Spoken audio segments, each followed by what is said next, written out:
అసలు జగనన్న సునామీ సృష్టించబోతూ ఉన్నారు. ఒక ప్రభంజనం ఎలా ఉంటుందో దాన్ని జూన్ 4వ తేదీన జరిగే కౌంటింగ్ లో మనం చూడబోతూ ఉన్నాము. తెలుగుదేశం పార్టీ వాళ్ళకి అర్థమైపోయింది, వాళ్ళు ఖచ్చితంగా ఓడిపోతారు, కూటమి ఓటమి పాలైపోవడం ఖాయం అనే విషయం అర్థమైపోయింది. అసలు జూన్ 4న ఎన్నికలు ఫలితాలు ఎలా ఉంటాయంటే జగనన్న విజయాన్ని దేశం మొత్తం శబాష్ అనిపించేట్టుగా ఉంటుంది. ఖచ్చితంగా అంత చక్కగా ప్రజలు జగనన్నకు మద్దతు తెలియజేయడం జరిగింది.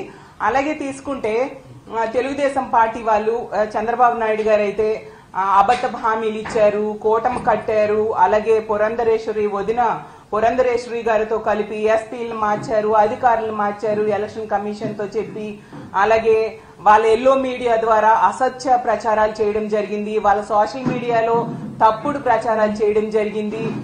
ఎన్ని చేసినా కూడా ప్రజలైతే మాత్రం జగనన్న వెనకే ఉన్నారు. తెలుగుదేశం పార్టీకి ఎవరు ఓట్లు వేయని పరిస్థితి, ఈ కూటమికి ఎవరు ఓట్లు వేయని పరిస్థితి. వన్ సైడ్ గా వైఎస్ఆర్ కాంగ్రెస్ పార్టీకి ఓట్లేశారు. సో అసహనానికి గురైపోతూ ఉన్నారు తెలుగుదేశం పార్టీ నాయకులు గాని కూటమి నాయకులు గాని.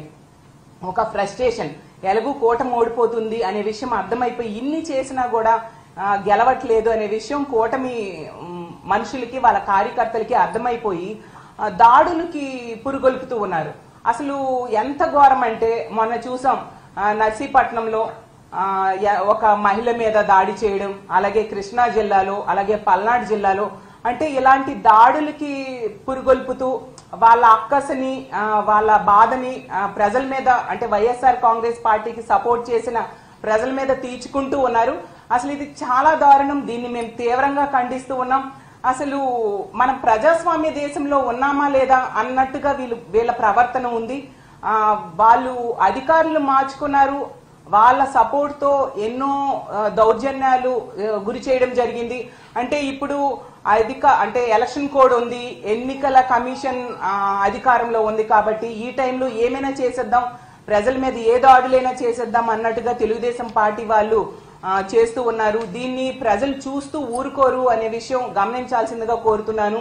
మీరు అప్పుడు అధికారంలో ఉండేప్పుడు సరైన పరిపాలన ఇవ్వలేదు కాబట్టే ప్రజలు 19లో మీకు బుద్ధి చెప్పడం జరిగింది. ఈ 24 ఎన్నికల్లో కూడా మీకు ఖచ్చితంగా బుద్ధి చెప్పారు. అసలు తెలుగుదేశం పార్టీ అంటే, టీడీపీ అంటే తెలుగుదేశం పార్టీలా లేదు. ఈ రోజు ప్రజల మీద ఈ దాడులను చూస్తూ ఉంటే తెలుగు డెకాయిడ్స్ పార్టీలా ఉంది అనేసి ప్రజలు అనుకుంటూ ఉన్నారు. ఒక టీడీపీ అంటే తెలుగు దండుపాల్యం పార్టీలా దాడులు చేస్తూ ఉన్నారు. అలాగే టీడీపీ అంటే తెలుగు దుశ్శాసనల పార్టీలా మహిళల మీద దాడి చేస్తూ ఉన్నారు. టీడీపీ అంటే తెలుగు దొంగల పార్టీలా మహిళల తాలూకా బంగారు ఆభరణాలు కూడా ఈ దాడుల్లో దోచేసుకుంటూ ఉన్న పరిస్థితి చూసాం. ఒక టీడీపీ అంటే తెలుగు దుర్మార్గుల పార్టీలా ఈ రోజు బిహేవ్ చేస్తూ చాలా దుర్మార్గంగా వృద్ధుల మీద కూడా దాడులు చేసే పరిస్థితి మనం చూసాము. అలాగే టీడీపీ అంటే టెర్రరిస్ట్ డెకాయిడ్ పార్టీలా బీసీ, ఎస్సీ, ఎస్టీ మైనారిటీల మీద చాలా దారుణంగా దాడులు చేస్తూ ఉన్నారు. మేము చాలా తీవ్రంగా దీన్ని ఖండిస్తూ ఉన్నాము. అసలు మీ ఇళ్లలో ఆడవాళ్ళు ఉండరా? ఇలాంటి పనులే గాని వాళ్ళ మీద జరిగితే మీరు సహించగలరా? మీ అక్క చెల్లెమ్మలకు గనుక ఇలాంటివి జరిగితే ఇది చాలా దారుణం కాదా? ఇప్పుడు తీసుకోండి, నర్సీపట్నంలో అయ్యన్న పాత్రుడు గారి అనుచరులు ఆమె ధర్మసాగరం, నర్సీపట్నం మండలంలో ధర్మసాగరము గ్రామంలో పాలమూరు రాజకుమారి అనే మహిళ, ఆమె వాలంటీర్ గా పనిచేసి ఆమె రిజైన్ చేసేసి వైఎస్ఆర్ కాంగ్రెస్ పార్టీకి సపోర్ట్ చేసింది. జగనన్న వల్ల మేలు పొందింది కాబట్టి సపోర్ట్ చేసింది. అందులో తప్పేముంది? ఇది ప్రజాస్వామ్య దేశం. నచ్చిన పార్టీకి సపోర్ట్ చేసుకోవచ్చు, నచ్చిన వాళ్ళకు ఓటేసుకోవచ్చు.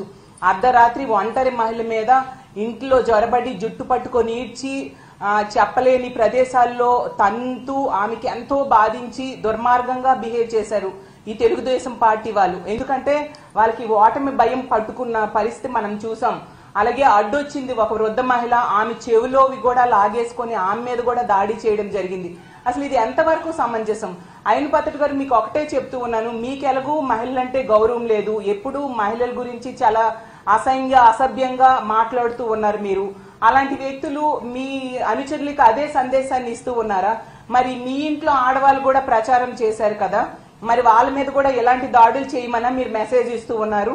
ఎందుకు మీ అధినేత అయిన చంద్రబాబు నాయుడు గారి కుటుంబంలో కూడా ఆడవాళ్ళు ప్రచారం చేశారు కదా, మరి వాళ్ళ మీద కూడా ఎలాంటి దాడులు చేయండి అని మీరు మెసేజ్ ఇస్తూ ఉన్నారా? ఎలాంటి సందేశాన్ని మీ అనుచరులకి ప్రజలకి మీరు ఇస్తూ ఉన్నారా అని నేను అడుగుతూ ఉన్నాను.